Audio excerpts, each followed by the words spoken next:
What's up, kid? Hector Rico here. So I got this one old friend of mine, and he's cool and all. I met him when I was like about the year 2000. I met him, and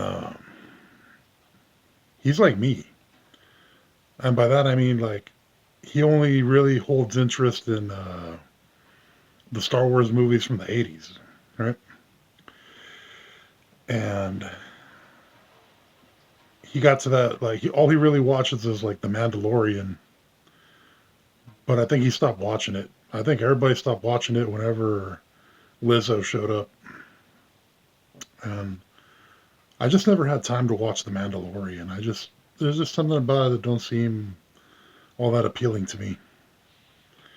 Because like Disney's not even trying anymore. Disney isn't even trying at all anymore, and it's sad. It's weird. Like a few months ago, there was nothing else on TV, so I was watching that Secret Wars, that show with Nick Fury, and it was awful.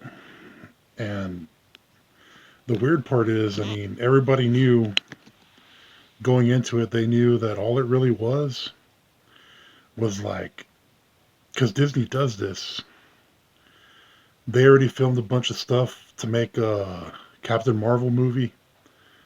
They just edited her out of it, and they pieced together whatever footage they could to salvage it, and they came up with a new Nick Fury TV show, like a mini series, and Disney does stuff like that. They'll look at that first Thor movie, the one from like 2011. None of it matches. You could tell it's just pieced together. They just randomly found footage lying around and decided, well, maybe they won't notice. But clearly that's all they did. And they did that with Avengers Age of Ultron. That movie, all they really did was just rewrite the first Avengers movie. Crap. It's like, why would I pay money to see the same thing twice if I already saw it the first time? Disney ran out of ideas big time, man. Like, they make live action remakes of like animated movies. No one even asked for that. It's just they ran out of ideas. Looking back at this last episode of Low Key, I could tell they ran out of ideas. They were doing anything to just save money. I think what they did, honestly, I think they filmed it while they were making that last Ant-Man movie, because they had Jonathan Majors around, so they might as well just take advantage of that. I think they just pieced it together, really. It's starting to look really weird. It's not making any sense anymore, and I'm kind of hoping there isn't a third season, because everyone's like,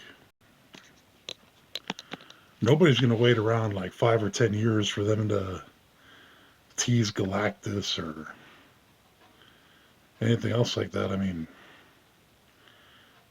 no one wants to go through that again. It was fun the first time, and this episode just seems like a cheesy remake of Avengers Endgame. It's called The Heart of the TVA. And this episode takes place about 5 minutes after the last episode. And it's just funny, man. Like,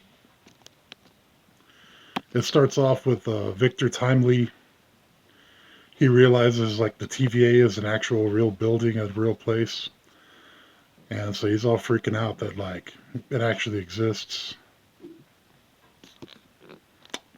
So sure enough, here comes uh here comes Loki and Mobius, and they're like trying to explain like where it is they're at and what's happening, and basically like they're all doomed. Something bad's fixing to happen to everybody. And And sure enough, completely out of nowhere, Sylvie shows up. And it was funny because like you could tell that she used that tempad they used to like travel through like time and space. She probably finally got a good night's sleep and then decided to catch up with them like right before they like right at the moment they got there, because she looks like all full of life again. She doesn't look like she did in the last episode. It looked like she hadn't slept in a week. You could tell she was like doing some soul searching. And it was funny because before Loki left, they just looked at each other. They didn't say bye. They just like kind of just parted ways. And then, I mean, that was funny as all hell. And this time they just look at each other like no questions asked. I'm just glad you showed up. It was dark. It was a lot of dark lighting in this episode. It matches. It was really brooding. It was like, it was not like anything good. It's just really dark this episode. And what's it called?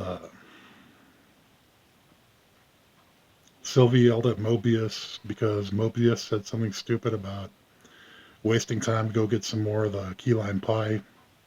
Sylvie got mad. I like it when Sylvie yells because it reminds me of like some kind of evil version of Elsa. Like they're both Vikings, and she has like this heavy metal yelling voice. Like it matches. It's pretty cool. And she yelled at Mobius, and then she got in the elevator with Loki. Something else that sucks about these episodes is like you could tell it's just salvaged and pieced together because like none of these episodes run the same length. Sometimes they're an hour, sometimes they're like 45 minutes. It's dumb. So basically everybody knows what kind of danger they're in, like Ouroboros, Mobius, this guy, that guy. But there's nothing they can really do. Just try not to panic and just try to fix the loom, fix that machine and all this other stuff. And somehow they wound up going to the pie room, the cafeteria, and what's it called? Lo and behold, guess who showed up? The old school Loki. The one that's practically growling when he talks. And yeah, Sylvia was just yelling at him, but you could tell, like, it wasn't like what you think it was. She was yelling more because she's panicking. She's terrified. She sees, like, everything's glitching. All the lights are short circuiting. And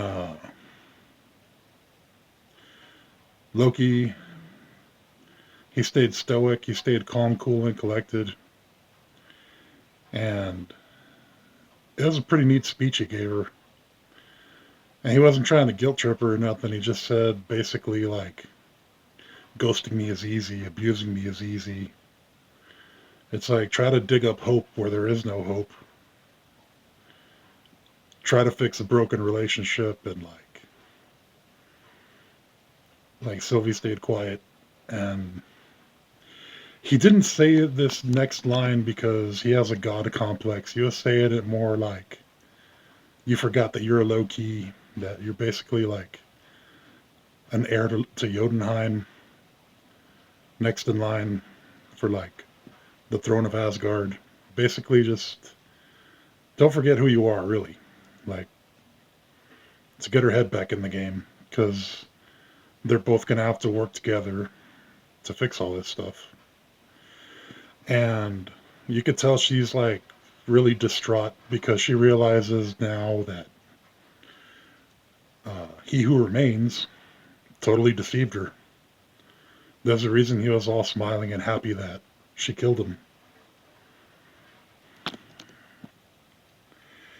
Sure enough, they find They have to use this one elevator, and she got in before he did.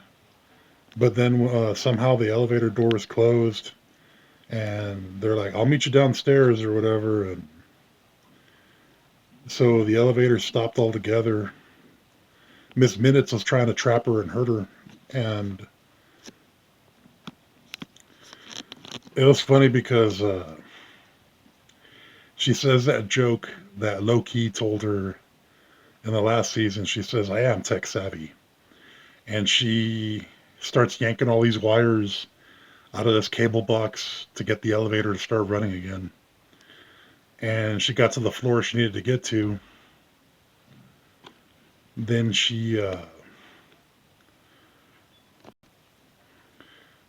so she had to pry the doors open to the elevator. And when she did, Loki was there. She hadn't seen him in about 5 minutes. And she uses her whole face to smile and she says, "There you are." I must have paused it and started laughing for like a good 5 minutes. It just looks so goofy. It looks so like clingy and goofy, and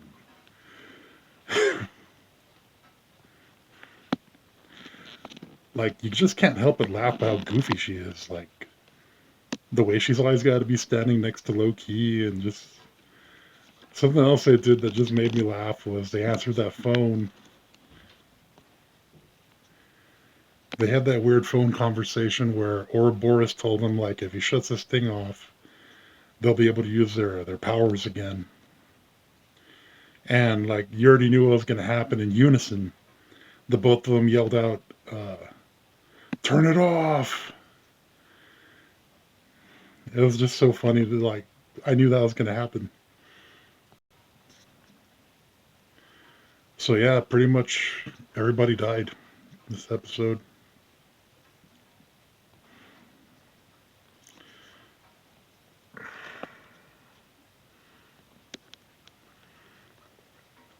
So when I was young, I read this book, and yeah, it was written by a Sigma male.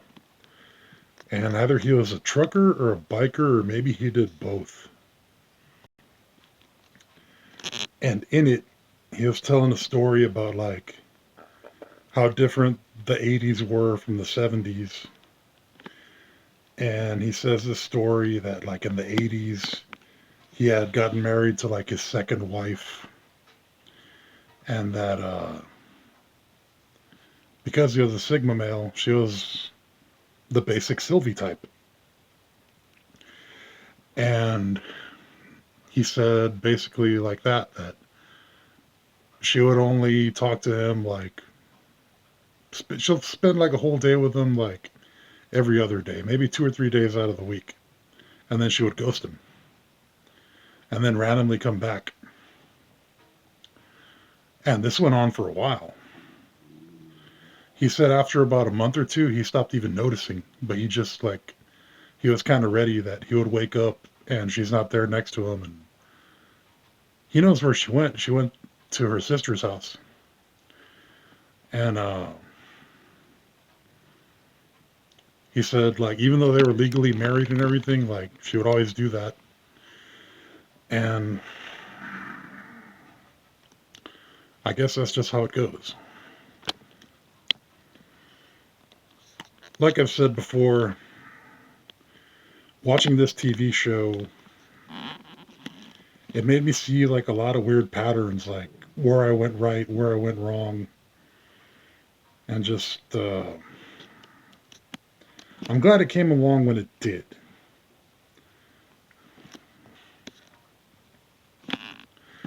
Honestly, and I don't mean this in a bad way,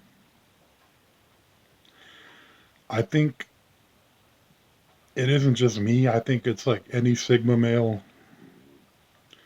I think like a woman gives you too much too soon. And even she don't know why she's doing that. And I got a story to tell, and this would be a perfect example of like the basic Sylvie type. I was young. I was like 19 or 20. And I had just gotten out of high school. I just graduated high school. I was like about 19, and the times they were changing. And this is before 2008, whenever the stock market crashed and everybody lost their house. It was my friend's sister, and we're roughly about the same age.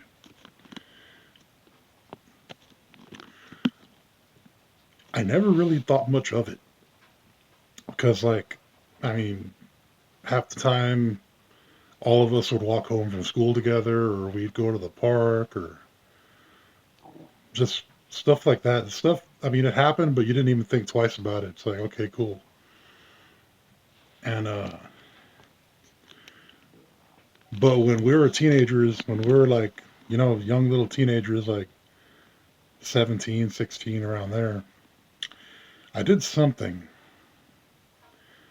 to where her dad got the wrong idea. And basically, I mean, he threatened me. He said not to ever. Let's just put it to you this way. He basically said there's no gray area. It's just black and white. Stay the hell away from his daughters. Enough said. So if you can get a red pill out of this story, I hope that one's it. It doesn't matter if both of you two are already adults, like early 20s. The girl's always going to have someone that's like, I wouldn't say overprotective, but she's going to let it be known. Don't break that girl's heart. And take her seriously, dude, because for real. Something like that, they wouldn't just say that.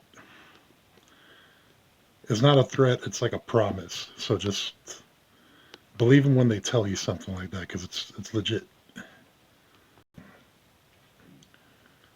Well, me, I lived down the street from this gas station she was working at the time. And she must have spent about a year or two there. And every now and then, maybe like twice a week, give or take 2 or 3 times a week, if I wasn't doing anything, I'd maybe spend like 20 minutes, maybe 30 minutes with her, but I didn't think anything of it.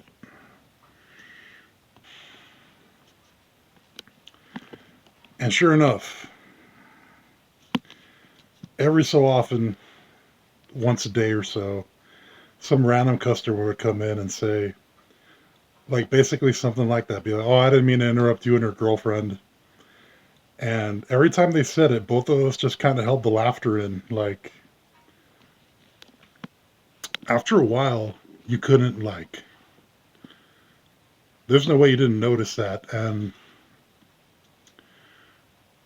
I think she even brought it up one time. She's like, why don't you ever stop people? Or why don't you ever complain or anything when they say, I'm your girlfriend?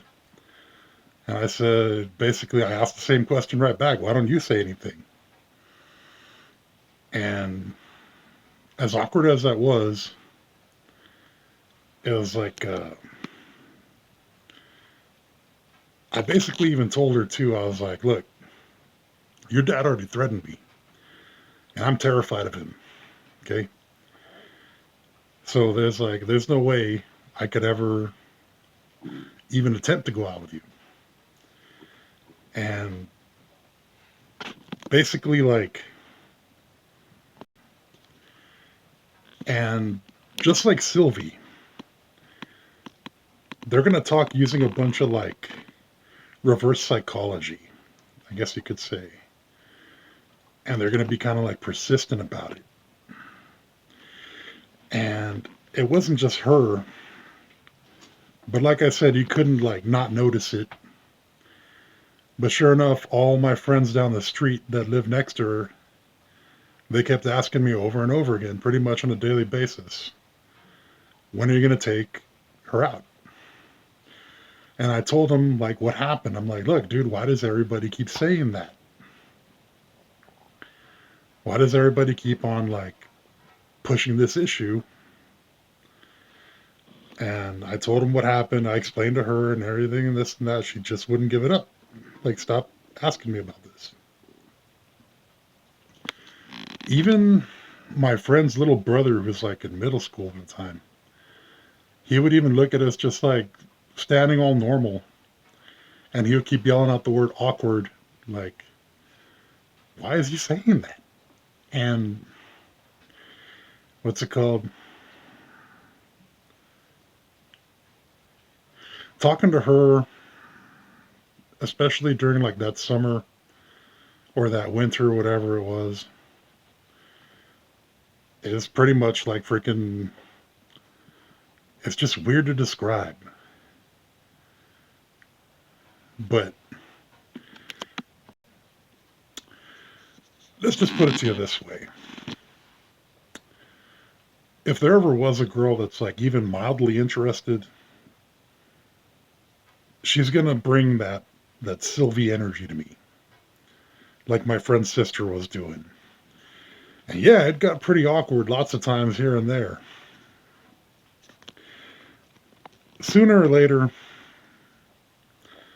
I think just to like just finally just bury this damn thing. One time, maybe twice, but one time for sure, I know this happened. And it was an accident, I assure you. I did not plan this. It just randomly happened. It was consensual. We both kissed each other. And I think she knew it was just me just trying to get it out of our system to stop talking about this and just move on with our lives already. And you already know what happened full well after that happened. Sure enough, she got the kiss and she lost all interest in me. And every so often, one of my old friends will talk to me and they're like, I could have sworn that was your girlfriend. And I'm like, what makes you think that?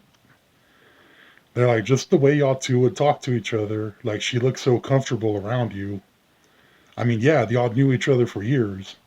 But when y'all would talk to each other, just the way she was like looking at you, talking with you, both of y'all's too, like, y'all's body language.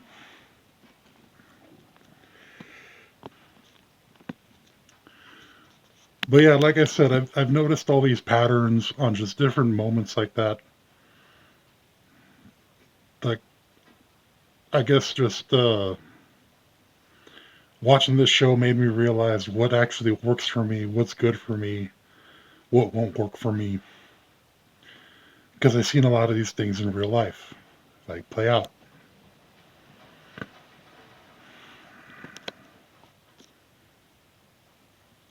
Sigma's up, beta's down.